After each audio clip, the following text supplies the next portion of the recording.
জান্নাতের রয়েছে 8টা দরজা, মিনহা বাবুন ইউসাম্মা আর-রাইয়ান।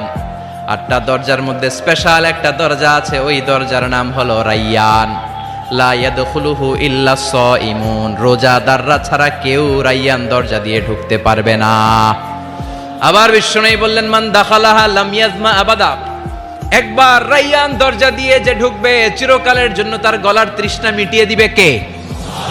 সিয়াম যারা পালন করবে তাদের জন্য আল্লাহ তাআলা এই দরজা দিয়ে ঢোকার পারমিশন দিবেন।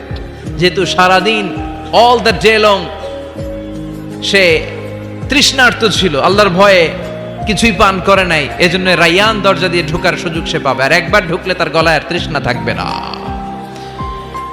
বিশ্বনবী বললেন এই 8টা দরজার অনেক মাহাত্ম্য। সাহাবাদেরকে নিয়ে জান্নাতের দরজার বর্ণনা দিয়ে বিশ্বনবী বললেন, তোমাদের মধ্যে এমন একজন সাহাবা আছে, জান্নাতের প্রতিটা দরজা ওই সাহাবাকে ডেকে ডেকে বলবে, আপনি আমার দরজা দিয়ে জান্নাতে ঢুকেন।